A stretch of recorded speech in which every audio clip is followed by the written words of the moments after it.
손에서 반기시네. 잃어버린 날 찾으신 오 그 사랑, 오 그 사랑. 독생자 예수 자유케 하네. 주의 자녀라 하시네.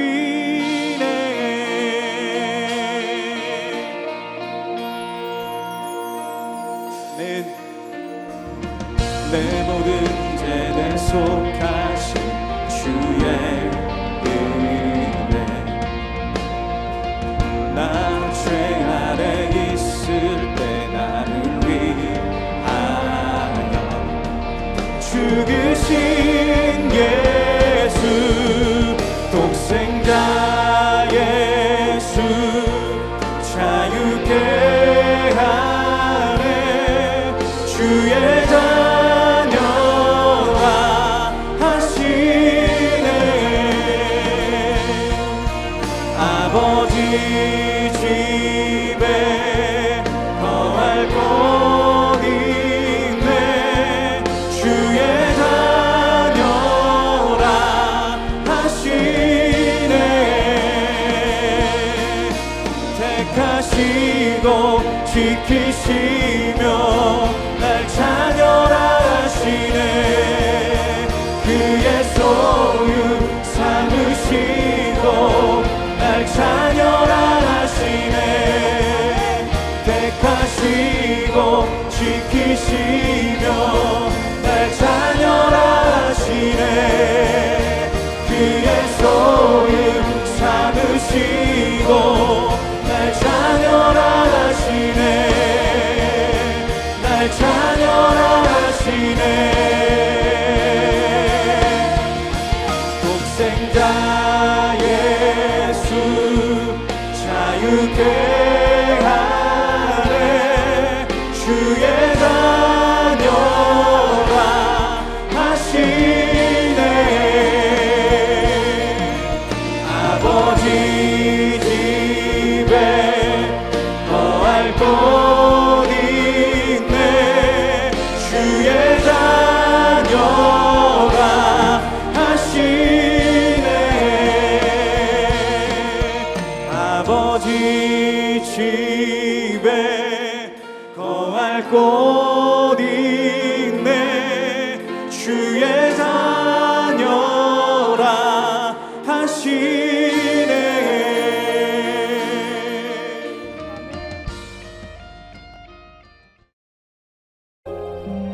나아만이 모든 군대와 함께 하나님의 사람에게로 돌아와서 그의 앞에 서서 이르되, 내가 이제 이스라엘 외에는 온 천하에 신이 없는 줄을 아나이다.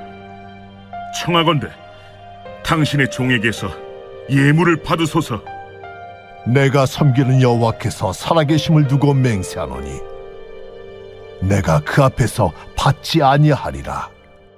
나아만이 받으라고 강건하되 그가 거절하니라. 나아만이 이르되, 그러면 청하건대 노새 2마리의 실을 흙을 당신의 종에게 주소서. 이제부터는 종이 번제물과 다른 희생제사를 여호와 외 다른 신에게는 드리지 아니하고 다만 여호와께 드리겠나이다. 오직 한 가지 일이 있사오니 여호와께서 당신의 종을 용서하시기를 원하나이다. 곧 내 주인께서 림몬의 신당에 들어가 거기서 경배하며 그가 내 손을 의지하심에 내가 림몬의 신당에서 몸을 굽히오니 내가 림몬의 신당에서 몸을 굽힐 때 여호와께서 이 일에 대하여 당신의 종을 용서하시기를 원하나이다. 너는 평안히 가라. 그가 엘리사를 떠나 조금 가니라.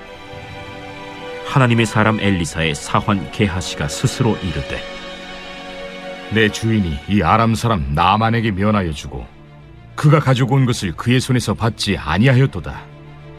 이 여호와께서 살아계심을 두고 맹세하노니 내가 그를 쫓아가서 무엇이든지 그에게서 받으리라. 하고 나아만의 뒤를 쫓아가니 나아만이 자기 뒤에 달려옴을 보고 수레에서 내려 맞이하여 이르되, 평안이냐? 평안하나이다.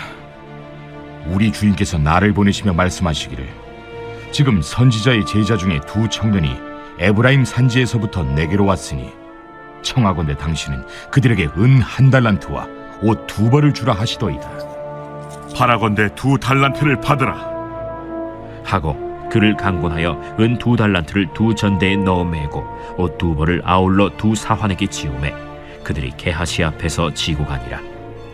언덕에 이르러서는 게하시가 그 물건을 2사환의 손에서 받아 집에 감추고 그들을 보내 가게 한 후 들어가 그의 주인 앞에 서니 엘리사가 이르되 게하시야, 내가 어디서 오느냐? 당신의 종이 아무데도 가지 아니하였나이다. 한 사람이 수레에서 내려 너를 맞이할 때에 내 마음이 함께 가지 아니하였느냐? 지금이 어찌 은을 받으며 옷을 받으며 감남원이나 포도원이나 양이나 소나 남종이나 여종을 받을 때이냐? 그러므로 나만의 나병이 내게 들어 내 자손에게 미쳐 영원토록 이르리라. 게하시가 그 앞에서 물러나오매 나병이 발하여 눈같이 되었더라.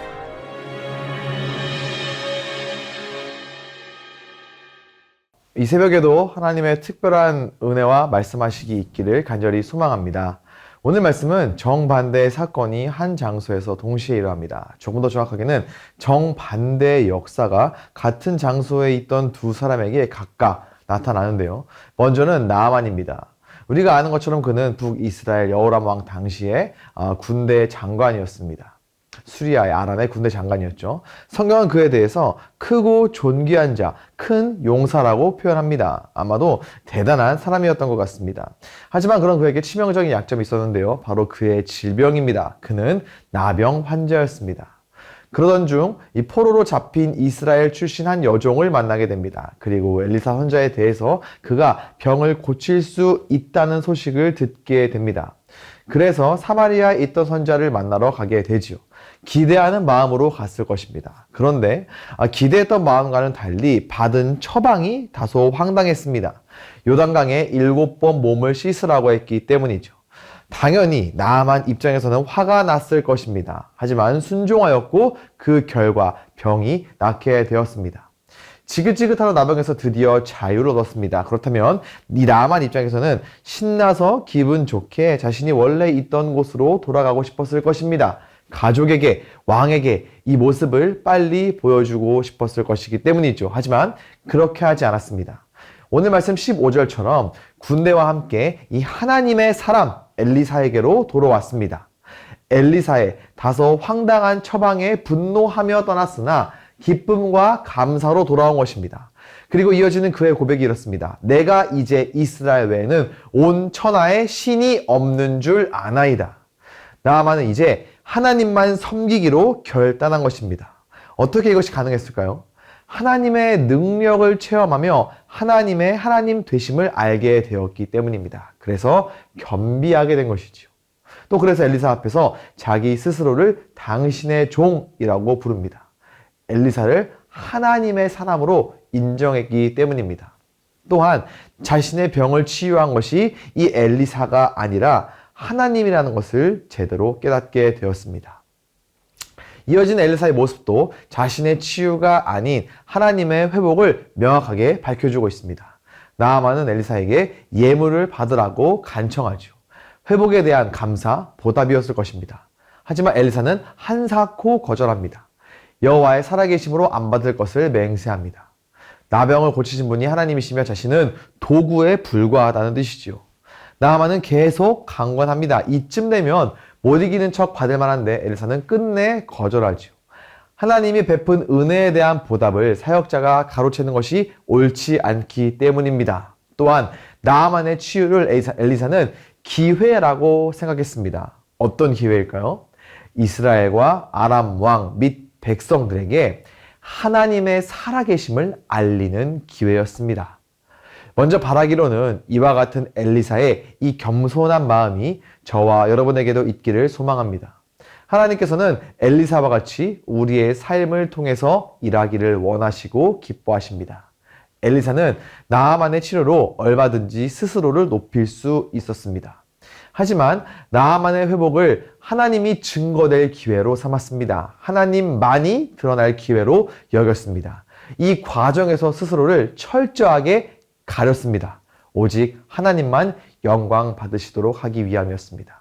마찬가지로 하나님께서는 우리를 통하여 아직 복음을 모르는 이들에게 증거되기를 원하십니다. 우리에게는 그러한 사명이 있습니다. 우리의 삶을 통하여서 예수 그리스도를 보여주어야 합니다.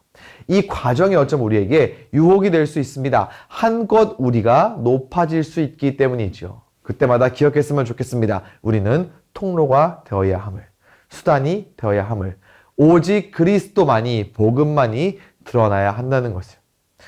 우리 삶에 허락되는 모든 순간들은 하나님의 영광과 그리스도를 위한 시간임을, 하나님께서는 겸손한 당신들의 백성의 삶을 기뻐하시고 우리가 그렇게 살아갈 때 축복하실 줄로 믿습니다. 이 계속되는 엘리사의 거절에 나아만은 다른 제안을 합니다. 먼저 이스라엘 땅에 흙을 원했습니다. 노새 2마리의 실을, 흙을 요청합니다. 그리고 번제물과 희생 제사를 언급합니다. 아마 토단을 만들거나 제단의 재료인 것 같습니다. 이스라엘의 하나님을 위한 제단이니 그 땅의 흙으로 만들겠다는 의도입니다. 제단을 만들어 다른 신에게는 제물과 제사를 드리지 않고 여호와께만 드리겠다 선언합니다. 하나님만 섬기겠다는 충성의 결단입니다. 그리고 둘째로 여호와의 용서를 구합니다.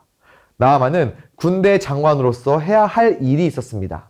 아람 왕이 림몬, 당시 아람의 우상이었는데요. 이 림몬의 신당에서 경배할 때 이 나아만의 팔을 빌려줬습니다.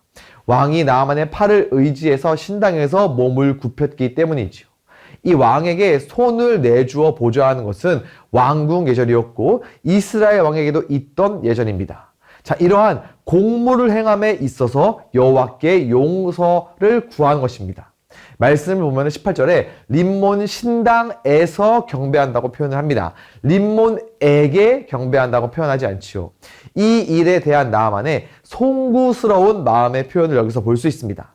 이 모든 사정을 든 엘리사는 평안히 가라고 합니다. 나아만은 마음의 평안을 얻습니다. 몸의 회복과 마음의 평안, 치유의 기쁨과 마음의 평안을 갖고 떠날 수 있게 된 것입니다. 이와 같이 나아만에게는 여호와 하나님을 향한 충절의 사건이 나타납니다. 충절의 역사가 일어나는 것이죠. 동시에 같은 장소에 있던 한 사람에게는 충절과는 정반대의 변절이 일어나게 합니다. 바로 엘리사의 시종 게하시입니다. 그는 엘리사가 나아만의 예물을 거절한 것을 비판합니다. 이에 자기가 나아만에게 달려가서 뭐든지 받아내겠다고 작정하지요. 스승인 엘리사는 나아만에게 받지 않을 것을 여호와의 살아계심으로 맹세했습니다. 그것을 분명히 눈 앞에서 보았습니다. 그런데 정반대로 그는 지금 받아낼 것을 맹세합니다. 탐심으로 인하여서 스승을 배반하게 된 것이죠. 그리고 최종적으로는 하나님에 대한 배반이었습니다. 탐심과 하나님에 대한 배반이 사람을 어떻게 만드는지 이 말씀의 게하시가 잘 보여줍니다. 그는 곧장 나아만 뒤를 뒤쫓습니다. 이는 군인이 적군을 잡기 위해 맹렬히 뒤쫓는 행동을 나타내는 단어입니다. 자, 이를 본 나아만은 병거를 돌려서 거기서 뛰어내렸습니다. 여기서도 우리는 두 상반된 모습을 볼 수 있는데요. 지체 높은 장군이 사환을 맞으려고 급히 뛰어내립니다. 이것은 예우와 존경의 표현입니다. 엘리사를 향한 나아만의 예우와 존경이지요. 탐심으로 인한 변절의 걸음과 충절의 공전입니다. 게하시는 본격적으로 자신의 탐심을 이루기 위해 각본을 연출합니다. 엘리사의 지시로 급하게 왔다고 하면서 은 1달란트와 옷 2벌을 제공해 달라고 합니다. 에브라임 산지에서 온 두 제자에게 엘리사가 그들에게 줄 것을 요청했다는 것이지요. 여기서 탐심의 변절의 이 추악한 모습을 보게 됩니다. 게하시는 지금 스승 엘리사를 끌어들이지요. 그리고 제자들까지도 끌어들입니다. 이는 거짓이 들통하지 않을 수 있는 계략이었습니다. 큰 돈을 요구하지 않으면서 의심 없이 받을 수 있는 이 최대치를 얻고자 함이었습니다. 이에 대하여 나아만은 자신이 가져온 예물에 비해 엘리사의 부탁, 사실은 게하시의 계략이지요. 그것이 약소함으로 요구의 배인 2달란트를 받으라고 호의를 베풀었습니다. 이때 그가 게하시를 강권했다고 23절에 기록을 합니다. 이것은 게하시가 돈을 덥석 받지 않고 사양하는 척 했음을 암시합니다. 결국 이로 인하여 게하시는 하나님의 심판을 받아 나병을 얻게 됩니다. 앞서 이야기한 것처럼 오늘 말씀은 충절과 변절, 정반대의 사건과 마음이 동시에 일어납니다. 저는 이것을 이렇게 표현하고 싶습니다. 눈뜬 자와 눈먼 자. 이방인이었던 나아만은 하나님을 경험함으로 인하여 제대로 눈을 뜰 수 있었습니다. 눈먼 자였던 이가 눈을 떠 하나님만을 바라보게 되었습니다. 반대로 엘리사의 곁에서 하나님의 일하심을 늘 보던 게하시, 눈뜬 자였습니다. 하지만 탐심의 눈이 멀게 되었습니다. 심지어 엘리사가 25절에 어디에서 오느냐라고 그에게 물었죠. 이것은 거취를 알고자 물은 것이 아니라 죄를 고백하라는 권유였습니다. 하지만 이미 탐심의 눈이 멀었던 게하시는 회개의 기회마저도 제대로 보지 못했습니다. 오늘 말씀은 우리에게 늘 깨어 있어야 할 것을 알려줍니다. 눈을 뜬 것과 눈먼 것 사이에는 물리적으로는 얇은 눈꺼풀 하나만 있지요. 한 끗 차이입니다. 잘못하면 우리도 얼마든지 눈먼 자가 될 수 있습니다. 그래서 늘 겸비해야 합니다. 늘 우리의 마음을 지켜야 합니다. 예수 그리스도로 인하여 이미 눈뜬 자, 그러나 탐심으로 인하여 그리고 세상의 유혹으로 인하여 눈먼 자 되지 않도록 우리는 경계해야 합니다. 바라기로는 무릇 지킬 만한 것 중에 이 우리의 마음을 지켜야 하는 말씀처럼 마음을 지키는 사람, 그래서 하나님 앞에서 늘 눈뜬 자로 살아가는 저와 여러분이 될 수 있기를 우리 주 예수 그리스도의 이름으로 간절히 축원합니다. 이 시간 함께 기도하시겠습니다. 먼저 기도하실 때 세상의 유혹과 탐심에 눈먼 자 되지 않도록 도와주옵소서. 둘째로 항상 기도와 말씀으로 우리의 마음을 지켜 겸비하는 자가 되게 하소서. 마지막으로 눈뜬 자로서 세상의 눈먼 자들에게 예수 그리스도를 보여주는 인생이 되게 하소서. 함께 기도하시겠습니다.